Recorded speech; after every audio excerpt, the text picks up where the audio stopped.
Welcome back to the Streaming Media Almost Live. We've got Andy Beach here. Andy's a good friend, known him for a number of years, been all across the industry, but he's changed roles in the last year. So Andy, tell me a little bit about what you're doing now. Yeah, so I actually took a full-time role with Microsoft. Okay. I had been contracting there on the Xbox team, and they had a full-time position that they offered. They sort of changed things around when they started that progress towards the Windows 10 consolidation.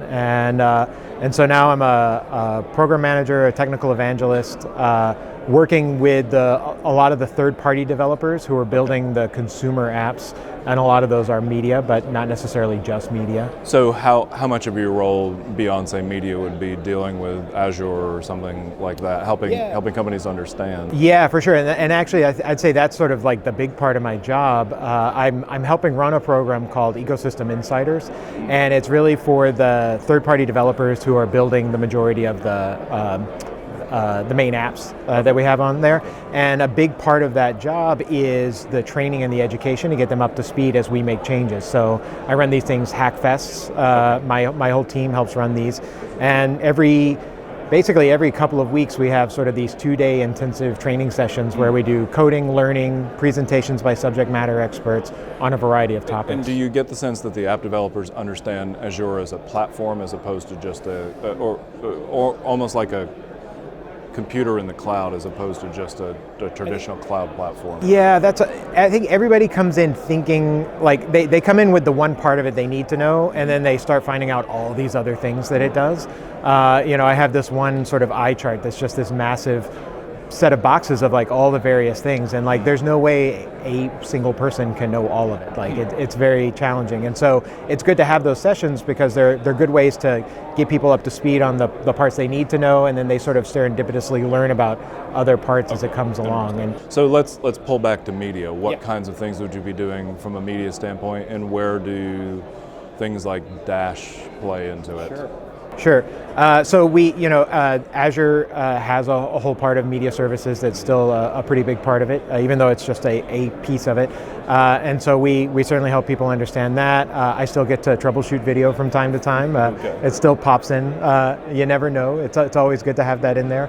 But then it's also sort of looking for the other aspects of things that you can use the cloud for with media content that has sort of come into play. So finding out how to use things like facial recognition and image filters like that to identify people to help maybe do more intelligent cropping of images that you're getting, or making sure that you're presenting the right two-shot in something. So all of that's sort of become automated processes that media apps are just starting to take advantage of. Other sort of enterprise applications have been doing it, and now it's sort of making it into that level, even to the point of doing things like we've been doing a lot recently, and this is tied to the Azure Media side, of being able to like very quickly pull the audio out, turn it into text, make it searchable, and then translate it into a bunch of languages using some sort of intelligence so that it does it,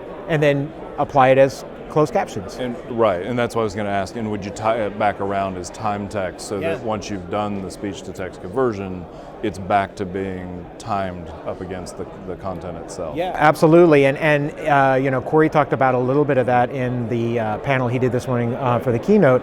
Some of that work that like a year or two ago was having to be done manually with a lot of quick translation services, it's now automated, and it's done in the cloud, and it's effectively almost done in real time. So speaking of Corey and the keynote that he did, one of the things he talked about was UHD and 4K versus 1080p 60 HDR. Right. I seem to be hearing a lot of that in the industry where people are saying, yeah, we know UHD is coming, but we really want the high dynamic range. What's your sense on that? Yeah, and I think that's even just the few tests and I've seen of it, I feel like HDR is the bigger value right now. I think there's more color depth, it feels different. Right, absolutely. And there's just so many more 1080p screens out there right now that's sort of the better money spent in the market right now is getting HDR content or getting screens that do HDR capability. And is it your sense that it will be HDR 1080p in H.264, or will they have to go to HEVC to get to that color depth? I would love to say that it'll probably happen in 2.6.4, but realistically, I think everybody's starting to make the move to HEVC or the next now, and so it'll probably get tied to that more, and it probably makes sense there. So one other thing Corey talked about that I'd like to get your take on is he said that it's not just about having the same experience across multiple Windows platforms, multiple Microsoft platforms such as Xbox, Windows 10, but also across other platforms like Mac and Linux. So tell me about that. Yeah, I mean the philosophy is really around using both the cloud or being the platform, but not necessarily just our platform. And so having services that play just as friendly on iOS and Android are important and crucial. They're part of the philosophy, and you've seen it with like some of the acquisitions they've made are in the iOS world. Some of the frankly, I think one of the best Outlook apps out there right now is iOS. Like it's just like it's great, and I miss some of those features when I'm then back on a Windows phone or even on my desktop. But having that is key for sure. So what about on the media side? Is it also equally important? Yeah, for sure, because our viewing habits are just continuing to fragment, and so we're using all of our different digital devices, but we're using them all in different ways and at different times, and so having consistency of either how you use the content or how you can use it to cast to a device. All of that has to operate and play together, and so I think it's one of the things that has made it very interesting being at Microsoft. Awesome. Andy, as always, great to have you, and appreciate your time. Yeah, thanks, Tim. And again, this is Almost Live with Streaming Media at the Streaming Media West 2015 show.